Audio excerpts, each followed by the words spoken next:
Da, punem aici, da? Bun.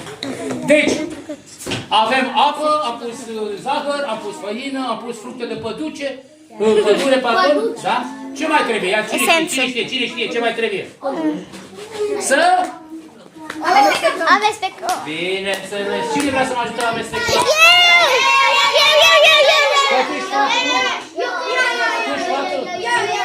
Eu te rog. Fetele, mă, uite, lasă-mă fetele. Băi, dar tu nu ești galant deloc. Fetele întâi, mă, după aia. Bun. Bun, atenție, și tu, hai. Încet, că stăm așa până la altă. Bine, bravo, să nu vă scape din gurița nostru, că e păcat. Până nu facem romatism la unghii. Așa, da. Așa și cu prințesă, bravo.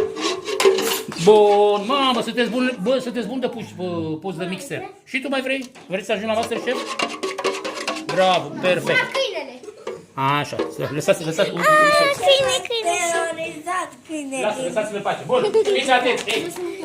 Fiți atenți, haideți să recapitulăm. Deci, dragii mei, să recapitulăm. Deci, avem un vas în care am pus ce? Haideți, măi, ascultați-mă.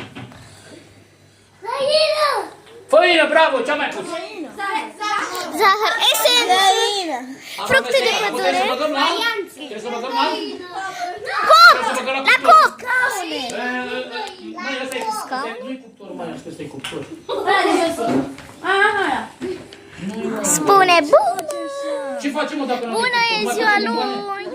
Vă facem, mă, că suntem magicieni. Fiți atenți. De la cine a venit? Dar îmi promiteți că nu încercați acasă?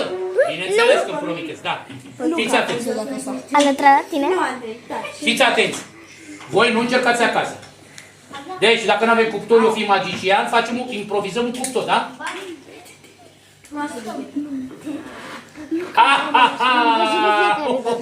Repede, ăla! Vreți să iasă bomboanele mai repede? Da! Stai acolo, stai mă acolo. Hai să numărăm tare și cu forță până la 3 să vedem dacă ies bomboanele. Și? 1!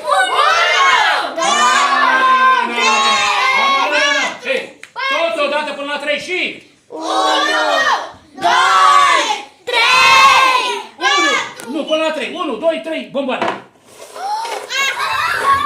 Stai mă, stai, băi!